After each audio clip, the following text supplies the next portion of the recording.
My name is Professor Mimmie Claudine Watts. I am an academic here in Australia, currently at Federation University, but also I've got appointments at the Fiji National University, Mekelle University, amongst others. I am also a member of the Policy Committee for the World Federation of Public Health Associations. I chair the African Science Research and Innovation Council, African Union Commission here in Australia, but also other initiatives, including being the Vice President of the Circle of Global Business Women. So those are some of the hats that I wear at the moment. And one of my other key initiatives is being part of the Weibo African Business Language Initiative.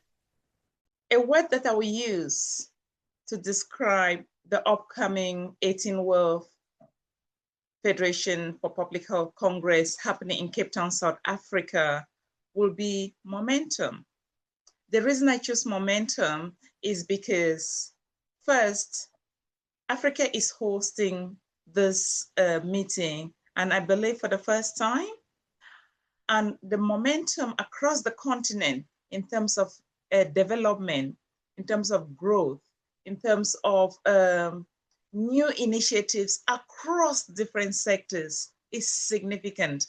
When you go on the continent, when you visit any country on the African continent, there is something seriously going on in terms of construction, in terms of building. People are moving, things are moving, youth are taking decisions, youth are taking leadership initiatives. They are taking their futures into their own hands. So there is a lot of movement, there's a lot of momentum, there's a lot of energy, and that is what I would like to see this Congress bring, but also enhance on the African continent. Change for me would look like seeing meaningful collaborations and partnerships in new areas of research, in new areas of technological development across different continents with different groups of researchers, different people that we will not normally interact with or have the opportunity to work with. I will see change as having innovative teams where you've got people from multidisciplinary backgrounds working on initiatives that benefit not just people in one country or one part of the world, but really having results that can benefit multiple societies and communities across different continents. Having this conference on the African continent, where we know has a significant burgeoning youth population, change for me will look like seeing those youth represented not only at the conference, but beyond the Public Health Congress in different initiatives that would have occurred and that they would have had the opportunity to be a part of while in Cape Town, South Africa. So I see it as an opportunity of building the next generation of leaders. So change will, for me, will be when I see those new faces in the spaces, but also when I see the mantle being handed over to groups of people that most people would really never think of. So for me, that is what change will look like. But that change, it is not stagnant. It has to be a continuum. Hence, when we come back, things shouldn't stop because, the Congress is now over. No, it should actually be the beginning of implementation of whatever decisions that are made at the Congress. The last 3 years, we've seen a world where inequity is being normalized. We've seen a world where development fund directed at some of the most vulnerable groups and people on the planet has been removed or taken away completely. We've seen a world where racism is normalized in some quarters, but we've also seen an uprising where there is a lot of good that people are standing up and saying, we're not going to accept this. But also, we've seen societies where people have taken ownership of their own lives and of their futures. There is a type of a shift where it is not about developed or developing or underdeveloped. It is about a few powerful people trying to get everything for themselves. And that is sad to watch, because if we have a world where the people have the most resources and the most power, harness everything to add on that, rather than fighting and looking for justice and equity and inclusion, but also seeing a significant proportion of our society remains silent, that is disheartening. But when you flip that coin, you also see people standing up and saying, we're not going to let this happen. You're seeing individuals making contributions, making donations, making decisions to change and improve things across different spheres in the world, because they know that the support from them is going to improve the lives of some of the most vulnerable people that we see. It is a polarized world, but I think since Rome and now going to South Africa, Cape Town, the question for me is, are we going to make decisions in South Africa that are going to help improve health, that are going to help close the health gap and the equity and inequity gaps that we already see in the world? So for me, Cape Town is going to be an opportunity for deep reflection by some of the best experts in this area around the world to make decisions that we know are going to benefit majority of the people, especially those that are living in the South. I guess for people who may not know, one of the key gaps that was staringly obvious when we were in Rome a few years ago was that the representation from the African continent was very, very slim. Why? Because they were not given visas. I hope that Cape Town is going to showcase the talent, especially for people who are practicing public health in communities that most people who say the public health experts will never step foot in.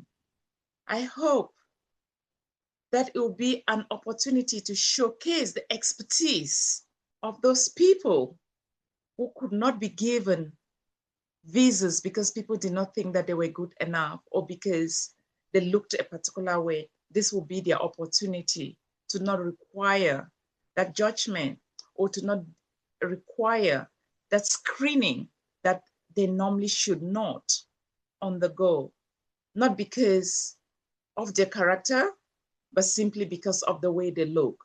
So I'm seeing South Africa, Cape Town in particular, as an opportunity for our common humanity, for people who value each other, who understand the challenges of our world, to come together and do something together, build something together that we can turn back 10, 20, 30 years from now and say we did it. You should be able to have affordable healthcare available to you regardless of where you live. And yes, there are areas that we've seen progress, especially in areas where telemedicine, using artificial intelligence, and of course, generally generative AI in medicine, in telehealth, telepsychiatry, name it. I think for me, health without borders means harnessing resources and utilizing them to benefit the most vulnerable people, but also ensuring that a child, regardless of where they are born, has got exactly the same life expectancy as a child who is born in one of the most resource-rich nations. So for me, health without borders will be that pregnant woman not being worried about her antenatal care services because she can afford to see an antenatal midwife or to go to a service where she'll be catered for. She can afford to get the medication, including basic things like folic acid that she may require and all the other basic needs during the pregnancy and after her baby is born during the postpartum period. So for me, Health Without Borders will mean seeing no more children die because of malaria and seeing no other children die because of malnutrition and seeing the eradication of something like stunting. I am part of a team that is working on an initiative on eradication of stunting on the African continent. So for me, I would like to see that eradication and that work go beyond the African continent to other places where stunting remains an issue. So a world where equity, good health becomes the norm. I'm actually really excited that the Congress is in South Africa. For reasons that I've already highlighted in this conversation, especially, for example, affordability for people, especially in low middle income countries, to be able to attend and afford and be present and share their knowledge, share their expertise, share their experiences, build networks, collaborate, connect with experts from other parts of the world. So I see it as an opportunity as well for Africa to show itself what is here, what is it that we can do, but importantly, what is it that we are doing to improve health outcomes, to protect the health of people in our communities. Highlight some of those things that community health workers that most people don't even think about. They are the primary care workers on the ground, and they see and interact with people at the cold face. But the work that these people do in some of these spaces, I can tell you, when you experience it, and I've had the opportunity to experience that so many times when I've visited different countries in low middle income settings. And I'm always in awe of what people can do with some of the most basic resources. And I just look at them and I'm like, how did you do that? And how can you even think about doing that? But people are so resourceful. I just say, you know what? There are so many geniuses, people who are geniuses walking around that you really never make out until you connect with them, you observe them in the field, and then you understand their capabilities. So yeah, for me, it's really about highlighting some of those things in Cape Town, but really also looking at the gaps that are still there in our health services. Let's not look at things through rose-colored glasses. Yes, there are challenges in the healthcare systems. Really, how do we change leadership? How do we ensure that people are leading are there because they want to serve the communities, not that they are there because they want to be served. Leadership is service. You lead, you serve. So that is what I want to see happen when we are in South Africa. It's complex, but I would like to see both sides of the coin, because if we can see the service gaps, be them financial, be them resources, whatever, then we can make meaningful decisions to see how we can redistribute some of the resources that are available globally to support initiatives that we know are going to improve health for many people, regardless of their setting as well. And that takes us back to Health Without Borders. You should have that good health, regardless of where you are born or regardless of where you live. If I was given a microphone to close the conference, my call to action will be, let's come together as a global fraternity to build healthcare systems that will resist future pandemics. Let's support nation states to be autonomous in terms of their pharmaceutical and drug productions. Let's support nation states to be independent, to be able to feed themselves. Let's support communities. Let's rally around mothers, around women, to help them build structures that make them resilient to global shocks when it comes to food security. The women, they've got the capabilities. They just need the support, and most often are not the agency. So for me, that would be one of the key calls, to support communities to become autonomous rather than be dependent. And this is why I say, sponsor people to be able to stand up alone on their feet rather than them coming back to you and you repeating the process over and over. That is not help, that's not aid, that's dependency. So let's move away from the cycle and the mentality of dependency and really support the independence of people, regardless of where they are. And last but not least, in November, here in Melbourne, we are going to be having the African Diaspora Women's Summit. So please watch and look out for the website that goes live in March 2026.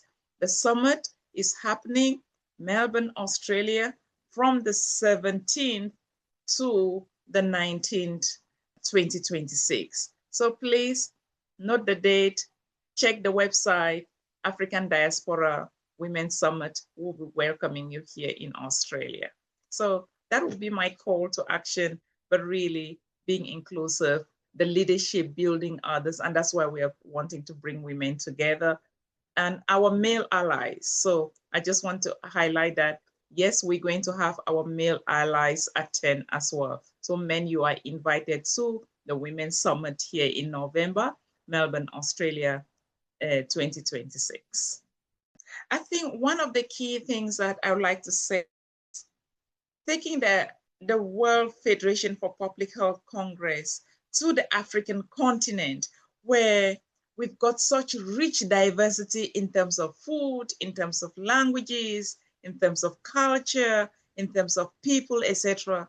It's absolutely wonderful to see. But it is also really important that we should be saying to every participant, take something good about the African people and the African cultures with you when you go back.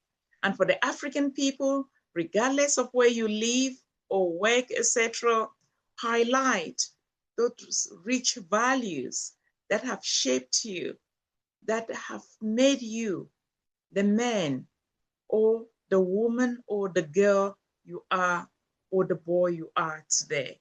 So I just want to say, please immerse yourself in those rich cultures, learn some of the words, pick words from the different language groups and the different people that you're going to interact with. My dream and my wish is to see a type of a unified African language. And I hope that as we come to these gatherings on the African continent, that is going to actually motivate people to see the importance where we use one of the African local languages at gatherings like this as one of the main languages for communication. And yes, we know, for example, a language like Swahili is already widely spoken and has been adopted by the African Union Commission as one of the official languages on the continent. I think we can do better. And I'm really looking forward at those unifying moments that the World Federation for Public Health Congress is going to bring to all of us, regardless of where we are. Thank you very much, and thank you for the opportunity.